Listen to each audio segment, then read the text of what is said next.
And welcome to Career View Mirror. I'm your host, Joyel Crawford, and today I have a very special guest, Sarah Brumbley, who is an agency recruiter at TopStack, and she's also personally a very, very close friend of mine and actually family, so I'm going to just say it, put it out there. She's my sister-in-law. But I'm really excited about what she does because when we think about agency recruiter, we also call them headhunters. So we're going to find out exactly what it is that you do. What is it that you do, Sarah? So another word is just recruiter. At TopStack, what we do is both direct hire and temporary, which the word contract placement also. My specialty is actually on the direct hire side. But really my role is twofold. It's one, to play matchmaker between companies that are looking to hire a specialized skill set, and the candidate side, which is looking for a job, and to play matchmaker in helping them come together. And then number two is to, as managing director at TopStack, is just on the internal side. So training, mentoring, just playing a leadership role in helping drive revenue for our company. That's fantastic. Yeah. And to be a partner, that's a big deal. Like you're running. I'm not a partner, no. Okay, No, I'm not a partner. I'm just a managing director. Okay, managing director, yeah. Okay. And can you share how you got started in doing this kind of work? Yeah, so went to University of Delaware and majored in finance and was a treasury analyst my first 2 years out of school, and was just kind of bored with corporate America and wanted to find a role. I was considering sales because I wanted something that the more you put into it, the more you get out of it, and you can do that in sales. So I was exploring sales roles, and I also had a recruiter who happened to be a friend of mine, who was also just keeping an eye out for other treasury roles in other companies. And she learned of my interest in sales and told me about what she did, and that was all she wrote. I ended up joining her, and she, because she was a friend, she knew I had the soft skills and was willing to take a bet on me. And I still thank her today because it was the best decision I ever made. That's fantastic. Now you mentioned a key word, soft skills. Yes. So what were those soft skills that she saw in you that you could transfer into this new role, into your career? Yeah, well, resiliency. There's a lot of that. Hard work, determination, and just incredible work ethic. This job has a lot of ups and downs. It's not rocket science, but there are a lot of ups and downs. Now, can you give us like paint a picture of what, did you have to like go to any kind of training for this or any extra schooling, for people who are interested in being a recruiter? Most recruiters I know do have a bachelor's degree. I majored in finance, like I said, and that's been super helpful because my specialty at TopStack is actually finance and accounting. That's right. We also do technology. I'll just put that out there, and human resources, but my specialty is finance and accounting, so it certainly helped me, and also my role as a treasury analyst earlier on helped me. But not necessarily special training. I did work for a large firm for 12 years that did provide training, and a lot of it is on the job. Wow. Yeah. So would you say, like, when you first started that you, had to learn had an uphill battle, like a really steep learning curve to figure things out? The first 2 years are tough. The first 2 years are tough because you're building your book of business. So again, that's where the work ethic comes in and the drive, because it's all about strength in numbers. So the more interviews you do, the more calls you make, the more emails you send, the more people you connect with, the more likely you are to make that match. And that's really where the art of what we do comes into play, and that takes time to build and really making that match. And it's building it's building relationships. Right. That network that you're building, and it's so important to, it's not, the sales is important, that sale piece is important, but it's the relationships that you're building. It's relationships. And because it's building that matchmaking relationship between the candidate and the client, that definitely takes a lot of time. It takes time, yes. And it takes time, it's sales, and the word recruiter is a blanket term that we use. And I'll define, there's in-house recruiting, which is like you work for Comcast or Campbell's and you're a recruiter just for that company. Right. And then there's recruiter or headhunter, what I do, Right. Where I recruit for many companies, so I just want to define that. And, yeah, thank you. And so when I'm working with a candidate, I listen to what they're looking for, and that's the key thing is I listen. Or what are they looking for? What is really driving them? What are their pushes and pulls? What are their parameters? And then I might have multiple opportunities to run by them, not just one. So that's what makes it fun. But the sales really comes into play because we have to develop those relationships, break down doors with big companies generally, and convince them to pay a pretty hefty fee. I mean, I don't want to say it's hefty, but it's, on average, it's 25% of the first year annual salary to use our services. Then you can do that, and then you have to, once you do that, which can take time, then you have to go and advocate on the company's behalf and ultimately fill their position. Wow. So now you're selling that company to candidates. So you sell to get the company to sign the contract, and then you have to sell to the candidate. To the candidate. Yeah. And I know that what would be a typical, I mean, there's probably no typical day, but what would it look like? Like if you were to paint a picture for our viewers who are interested in doing this type of recruiting, what would it look like? I mean, you said your phone was ringing, before we started taping, your phone was ringing off the hook. So can you take us through maybe an example of what that Your day never ends. It's very much a lifestyle, and that's what I signed up for. And that's where, like I said, the work hard, determination, work ethic really comes into play, and just passion for the business. But a typical day is always different, so that's what makes it fun. It's never consistent. Some days I'll be trying to identify potential candidates for a job. The next day I might actually be interviewing those candidates for the job. The next day I might be doing business development, which is trying to establish new relationships with companies or decision makers in those companies, specifically for me in accounting and finance. The next day it might just be calling existing relationships that I've already had just so they remember me. Wow. And then ultimately, the goal is to get what we call a job order from one of those decision makers, and then go out and find the candidate. Find the candidates. And how long, okay, so people who've applied, people who apply all the time, and they're like, oh, is it the job of the recruiter to find you a job, or is it the job of the candidate? This is a question I've always wanted to ask. Is it the job of the recruiter or the job of the candidate? Yeah. So who finds the job?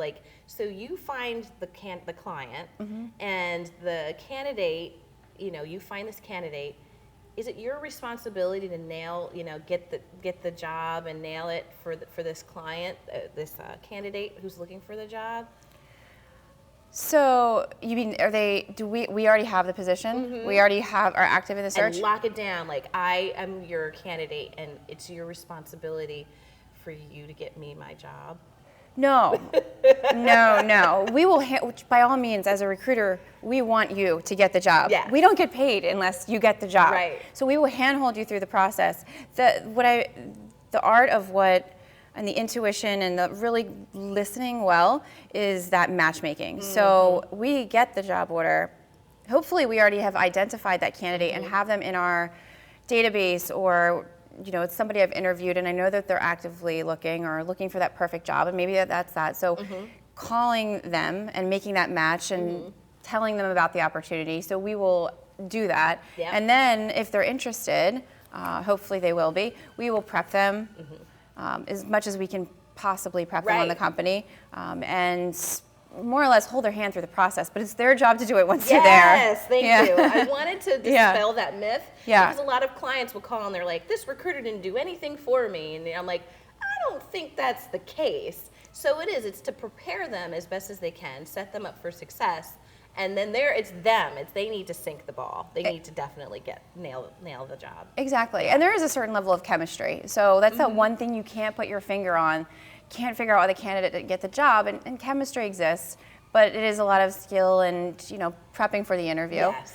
Also, that brings up a good point, because some candidates that we work with do think that it's our job to find them the job. Right. But that's not the case. I mean, ultimately, we want to, again, but the company pays us to go out and find a specific skill set, find the specific person, and if we don't find that person, we don't get paid. So. Right. Yeah. So there's a relationship, yes, with the client and with the candidate, but it's really on the onus of the candidate to really sell themselves after all this work that you've done, to kind of set everything up, to kind of get the date, definitely get married or whatever it is that they need to do.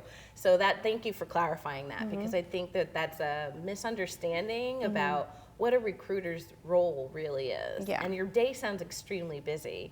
Yes. So I definitely want to make sure I dig into a little bit more of that. But I did have one more question. Like, are there any tips about anybody who wants to go into the recruiting career path, like to choose that? Do you have any tips for them? Well, it's not for everybody. I think it's, like I said, it's you have to have the right soft skills, and remember that it's sales. It sounds, I'm a people person, I hear that all the time. And you can be a people person, but you still have to remember that it is sales in the end. So there's a lot of performance metrics. At our firm, we don't push metrics like as some of the bigger firms do, but just to know that there's strength in numbers and there's a lot of ups and downs.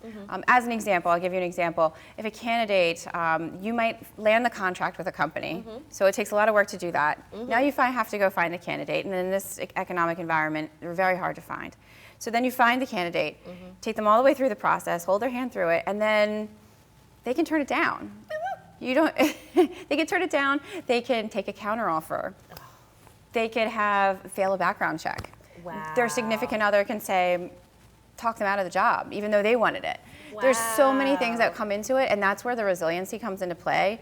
So you really have to be able to weather those storms and know that there's going to be ups and downs, and sometimes it's just too big for people. So just knowing that, but then it's also extremely rewarding. I get a lot of job satisfaction, and they say that the 4 biggest events in one's life is getting married, having a baby, buying a home, and changing jobs or careers, and I get to be a part of that. And you get to do that every day. Every day. That's amazing. Yeah. That's amazing. How long have you been doing recruiting? Over 14 years. Wow. Yeah. Wow. Yeah, long time. That's over a decade, everybody who's listening. That's a long time. Yeah.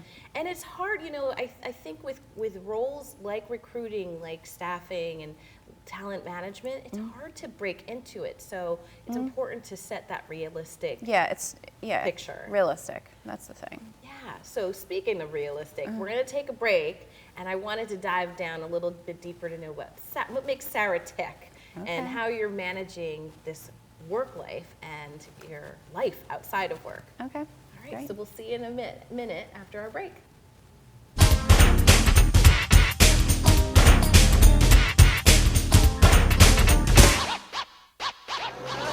And everything in between. Look in the window.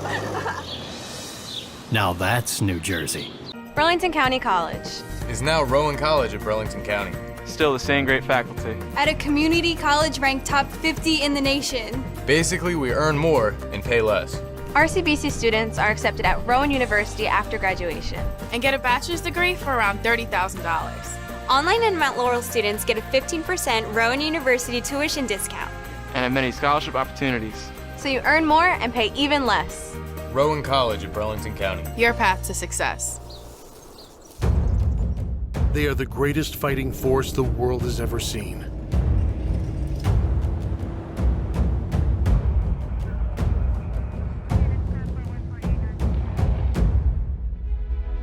But what does it take to strengthen our service members? What does it take to let them know that we stand behind them, wherever they are? What does it take to bridge the distance and keep them connected to family, home, and country?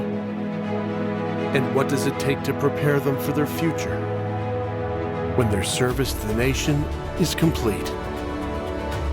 What does it take to strengthen our service members so they can be the greatest force for good in the world? It takes a force. Be a force behind the forces. Share a message today at force.uso.org. I want to be a contender. I want a warm belly to sleep on. A big house. How do I look? Do I look good? I want to play hard. My nails done once a month. I want a home. I just want a home. I want someone to love.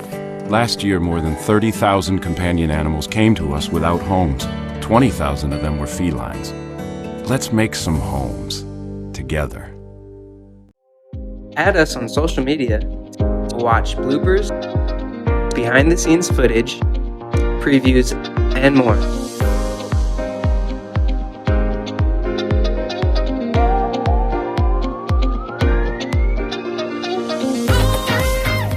Choosing Medicare coverage can be a very confusing and complicated process. Help is just a phone call away, 856-226-4800. As a licensed insurance agent, I'll assist you in making an informed and confident decision on a Medicare plan that meets your needs, lifestyle, and budget. Call me today for a free, no-obligation Medicare benefits consultation, 856-226-4800. Boardwalks built for fun. Legendary rock and roll clubs. This is how we do it. Casinos by the ocean. Hippity hop. Now that's New Jersey. 130.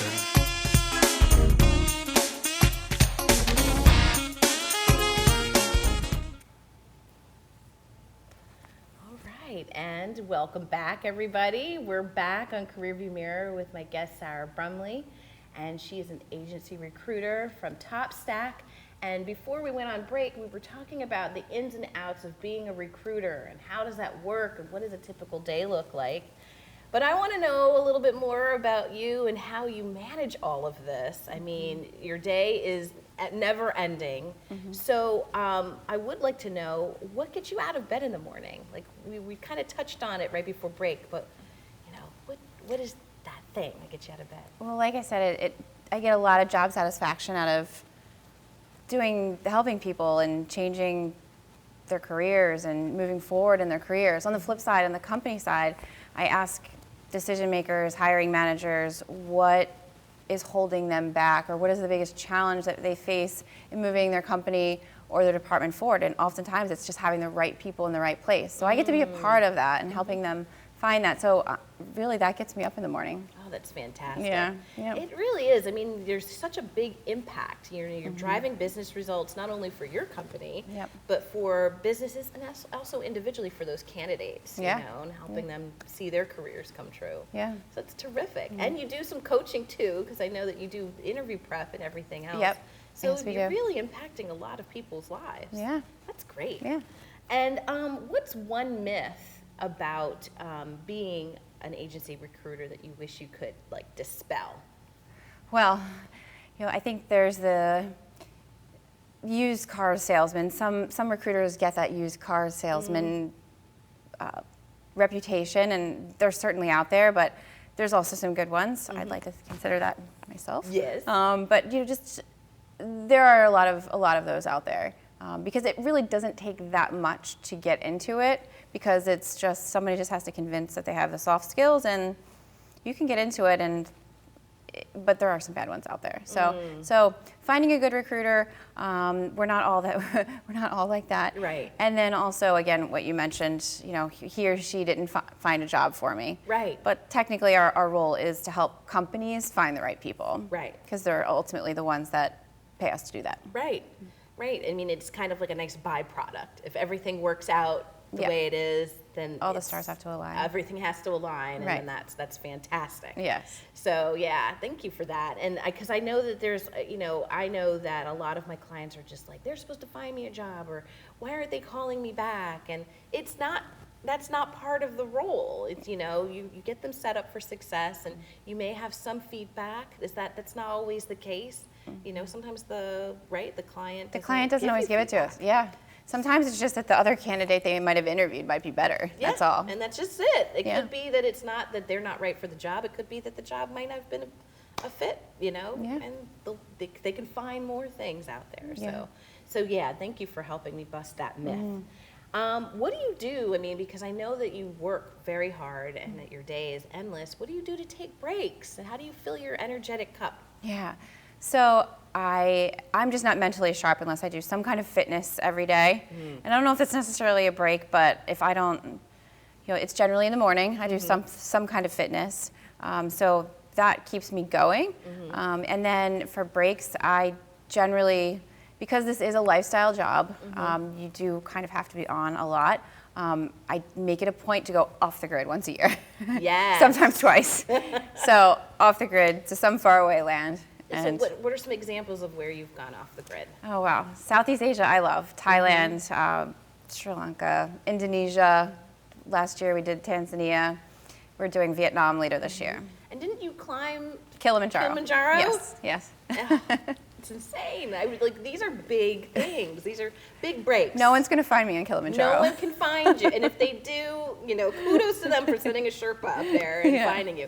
But that's amazing. Yeah. You see the world. Yes. So not only assisting in the world, but you kind of get away and see other parts of the world. Yeah, I think it just brings different cultures, just bring a renewed sense of oneself. Yeah. And it really helps me renew and revitalize and come back grateful many times. Yeah. Well, I mean, I think it's important to clear your mind, and kind of get away. Like you said, you have to be on. And so in order to be on all the time and you keep going and going and grinding, if you don't take a break from that, you kind of lose sight of that information. So self-care is super important. It is. And I also prioritize sleep.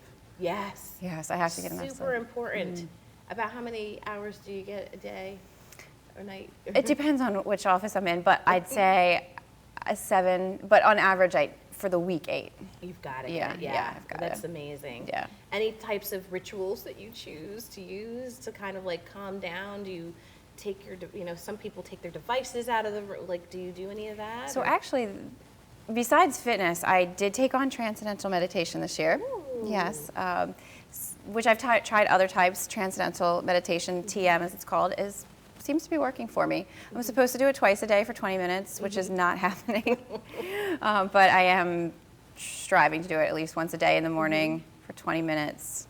And it definitely helps kind of just clear out the brain. It really does. And reset. I've heard that a lot of CEOs and leaders of organizations, top leaders, use it to help kind of get themselves reset and focused for the day. So that's great. It's good to know that, that mindfulness and meditation are working for you. Yeah. So self-care out there, everybody. It's not all about the grind. So that's really important. Thank you for sharing that. So I have another question for you. If you could share with what you know now with your past self, what would it be? What would that advice be? Well, so all of the pivots or changes I've had in my career, I wouldn't change for the world. So I'd say know that there are going to be pivots and changes, and that can be okay. But there's a few. I say number one, so if I were to go and just talk to young people, I would tell them absolutely have big dreams, goals, but just know that you have to do the hard work to get there. If you have a sense of entitlement, any hiring manager is going to pick up on that, and it doesn't go over well. Number two, concentrate on what you're going to learn from the next step that you take and from the people around you, not so much on just how much money you're going to make or some of the other nuances of a role. Really what you're going to learn and who are the people around you. And then the third thing, and this is something I'm super passionate about, there's so many jobs out there that kids don't know exist. So if I could do this, and I would love to figure out a way to do it, is to implement a project in all high schools nationwide. I guess it would probably be junior year that this would happen, where students would have to interview, say, 50 people, 50 random people in all different types of roles, and keep a journal throughout call it a semester. And there would be a list of questions, and the teacher would provide those questions, which I've already come up with. And then they would keep a journal, and they'd share it with each other, and it would be kind of every Friday. They would talk amongst each other. And then later in the year, they would narrow it down to their top 5. And then go and interview 10 more people in each of those 5 categories. So let's just say it's healthcare, and you think, okay, I might want to become a pediatric nurse in the ICU, which is very specialized. Then go out and talk to, maybe interview a PA, and then interview a nurse, and then interview maybe the head of a hospital, a healthcare system. Right. All different areas. And what did it take to get there? Where did you go to college? It just gives a little bit, I think if students did this in high school, it gives them a little bit more direction, because all we have to go on now is what our parents did, maybe our great uncle, or the show. Or the show. but no, it would be really good hands-on. Yeah. Work, and they could get credit for it. They would could they get credit for it? Sure. It's just, I don't know what. what. Great program. You know, I know there's career days, but it's just not enough. It's not enough. It's not enough. You're right. And my sisters did this, by the way. My younger sisters, they had to do this. But you know, it's never a straight line. It might not be a straight line, but what if it was? I mean, think of the money you might save from that further education should you decide to change later on. Absolutely. Or even having to start over in a career should you change later on. I just think that there's a lot of knowledge that's out there that isn't being shared with some of the other jobs that might exist. Absolutely. I think that's a good point. And this is some good nuggets of knowledge. We have to wrap up, of course. It always ends too soon, but I think that's a great program. Where can they find you? Where can they find you or TopStack, or how do we find you? Our website is www.topstackgroup.com. And you can find me on LinkedIn. My name's Sarah, and my last name's Brumbley. Feel free to link in with me. And that's it. That's awesome. Thank you so much for being here. Thanks for having me. Thank you. And thank you for watching, everybody. And catch us Mondays at 1:30 p.m. on RVN TV. See you next week.